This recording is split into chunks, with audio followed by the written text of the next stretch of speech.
I feel upset on every single level. Maybe that's the power of the sort of work we do, twinning and making links with a particular place, that we are encouraging people to feel as human beings how they might feel. None of us can say, but we can all say that this is not acceptable at all. The Israeli occupation government policy of withholding the bodies of the Palestinians the occupation army kills constitutes a blatant violation of human values, morality, and international laws. National campaigns and international campaigns are on the rise to press Israel to quit this policy and return the bodies of these victims to their families for dignified burial. For more on that, I have with me Dr. Nandita Dowson, the General Director of Camden Abu Dis Friendship Association.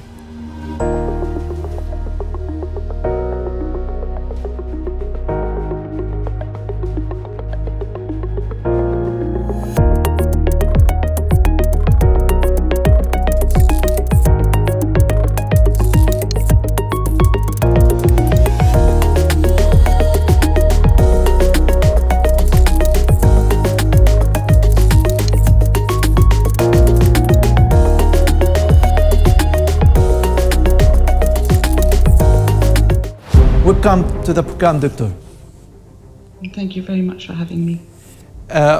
We hear that you are organizing a campaign in support of the Palestinian families of the victims whose bodies are withheld by the Israeli occupation government. If you tell us a little bit about this campaign and the importance of it at this moment in time. Mm-hmm. Well, this campaign is part of our link that we've been making for nearly 18 years now with Abu Dis, which is a human rights campaign trying to raise awareness of what's happening in Palestine and to campaign on human rights more broadly than this. But as we've had a link to Abu Dis over years, we've learned about this terrible policy of withholding bodies. Maybe a year and a little bit ago, a young man was killed at the container checkpoint, was from Abu Dis, and we were very upset to discover that his body wasn't returned. And then again, I think it was June the 16th this year, Dr. Mai Afane was killed at Isma checkpoint. And a community campaign was started in Abu Dis. Now, we regard ourselves, in a sense, as messengers, people of Abu Dis, and when they started a campaign, we decided we should start a campaign as much as we could as well.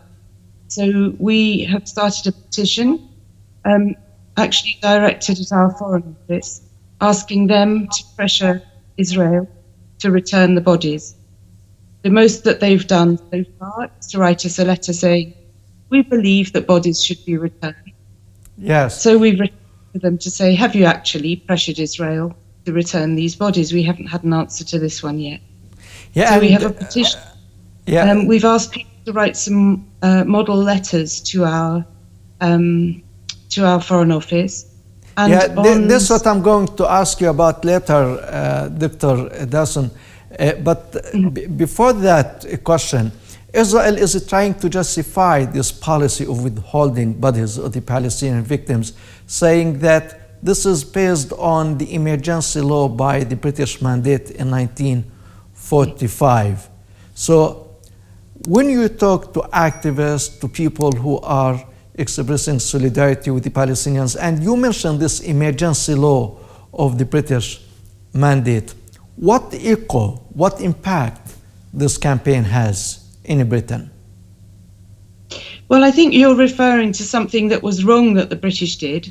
And to be honest, when we started this particular campaign, we knew that the British were to blame for a lot of things in Palestine, but we weren't aware of this particular issue. But we understand they're also to blame for administrative detention and all sorts of other things. The fact that they were unjustifiable cannot at all justify a huge violation of human rights. The families have a right to grieve. They have the right to bury their loved ones. What we find, if you're asking about impact, is that everybody we mention this to is appalled. They cannot believe that bodies are being withheld. And when you talk about the activists and the people who show solidarity with the Palestinians, they get shocked when they hear of that. Now, let's talk about the British government and the British Parliament. And we heard of letters being addressed from your campaign to the Foreign Office of the British government. How do you see their response? How do you see their interaction with the cause you raised to them? Actually, up to this point, their action is pathetic. I mean, we're happy to hear that they believe the bodies should be returned, but what are they actually doing about it? And now you're telling me that this is consequent on a British emergency law. I think we're all right in pointing that out. Yes. And apart from the government, human rights organizations and legal aid organizations in Britain, do you have any kind of connection or networking with these organizations in order to make your campaign more visible and to mobilize more, have more pressure on the Israeli government to quit such policy? Mm-hmm. Well, I think there are 2 points, one about this particular campaign and one in general. In relation to this particular campaign, we've just been asked to speak also at a meeting that there's going to be in Hackney in London on Monday. And so I'm very glad to see that this is being picked up more widely. I think you need to know, really, we understand that things are worse on the ground in Palestine, unfortunately, year by year. But the solidarity movement across the world is undoubtedly getting stronger. Our organization, which is a charity, has its own shape, links to many other organizations on particular activities. As you can see from this notice that's here, Radna Palestine Links, this is a tiny little organization in the place that I happen to be in now. There are Palestine solidarity organizations of many different sorts all over this country now, and some fantastic activities that come out of it. I honestly feel that this year we've reached a watershed. I and people who've been active on Palestine for some years remember the days when, for example, if we stood in the street leafleting about Palestine, we might have bad reactions from people. I remember having my children threatened, leaflets taken out of my hands and being pushed around. That was terrible, and it's gone. Now, if you stand on the streets in Britain and you talk about Palestine, it honestly is the case that people will come up to you and ask how they can help and what's going on. Yeah, and this is really what I'm going to ask you about, that Israel has always been presented to Britain, to Europe, to the Western countries in general as a state of democracy, a state of civilization and technology, while the fact is that it is the only state that punishes the dead, the punishment of the dead. So how this affects the attitude of the people and the public opinion in Britain and maybe in other European countries? I have to say I can't tell you how that we've raised this particular issue in any other country, and we can only guess that it will be similar. And we have a struggle still to let the majority of people know about this particular issue. But as I say, people have a bit of disbelief and then they are appalled. The work that we're doing is again and again asking people to imagine if this were you, if this were your family, how would you feel? And nobody has any doubt that if a member of their family were killed, they would want to bury them with respect, properly and quickly. And let me ask you now about your feeling as a British citizen and as a human being, as a woman. And this is my final question to you, Dr. Dowson.